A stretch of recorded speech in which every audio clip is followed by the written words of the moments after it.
Yo, so I just really want to talk about what I've been learning about VRAM. I was looking at the numbers, and it's like I don't know how much money it is for a 5090. Um, I'm gonna ask Gemini right now. Hey Gemini, can you tell me what's the value of 1 gigabyte of VRAM compared to, for example, we have NVIDIA's 5090, we have NVIDIA's 3090, and then also compare that to Tenstorrents um, market, which is now having the GPUs for $1,000 for 28 gigabytes of VRAM, and also compare that to Intel's GPU. So what I really want to do is talk about how VRAM is kind of like worth gold now in this age of AI. Now this might not be the case, or this might be the case. It looks like these people working at Tenstorrent are making things work more efficiently. Obviously, GPUs were not made for AI in mind. They were made for video games, video rendering. I'm not being very accurate with my words here. I'm still learning, but what I'm understanding is that conceptually, GPUs were not made for AI. Now that we are in the age of AI, um, now we're really talking about how we're going to make it happen.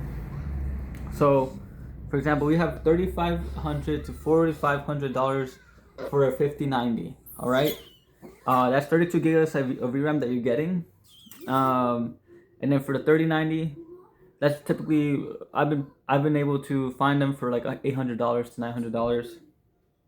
Um, so let's see, an Intel Arc, they have an Arc B580 that gives you 12 gigabytes for roughly $250, which is really good. That equates to $21 per gigabyte. And then the 3090 is like $62 per gigabyte if you're considering the fact that it kind of goes around for 1,500. If it goes for $1,000, I'd say it'd be more like 50 gigabytes, $50 per gigabyte. And for the NVIDIA RTX, valued at roughly $4,000 for 32 gigabytes, that's $125 per gigabyte for a GPU, like for GPU usage. That's insane in my eyes. Um, Obviously there's a difference in terms of like bandwidth.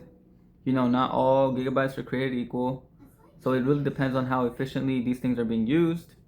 How much throughput you're getting, which is funny because I don't even know what that means, but that's what people are saying. Tenstorrents. So now let's look at Tenstorrents.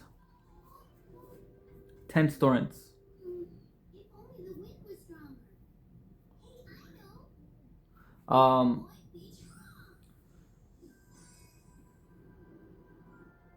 Here it is. So it's the Tenstorrent Black Hole P100A. So the Black Hole P100A retails for $999. At $999 for $28 for 28 gigabytes of VRAM. For the Intel Arc, we're looking at $21 per gigabyte, but for the Tenstorrent 28 gigabytes, we're looking at $36 per gigabyte. And for the NVIDIA RTX 3090, you're looking at $62 per gigabyte, kind of. So it halves the price. It halves the price.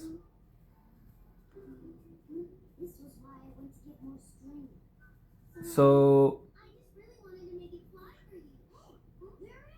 honestly, I would still. So I'm highly considering. My plan is highly considering purchasing two dual 3090s. So I mean, not two, just making it a dual system with two 3090s. Really getting good at using local AI, creating my own harness. Developing a great system, while also teaching myself more about computer science. And then afterwards, as soon after, who knows, maybe 6 months to a year, I can invest into a very good like 4 GPU stack, where it's Tenstorrents GPUs, which I don't even think he calls them GPUs. What does he call them? 4 P100As.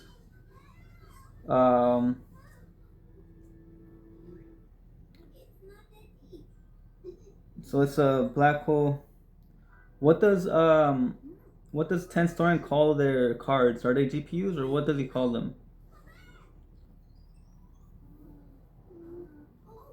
Define Tenstorrent terminology. So he doesn't call them GPUs. He calls them AI computers or AI processors. And we're talking about Jim Keller.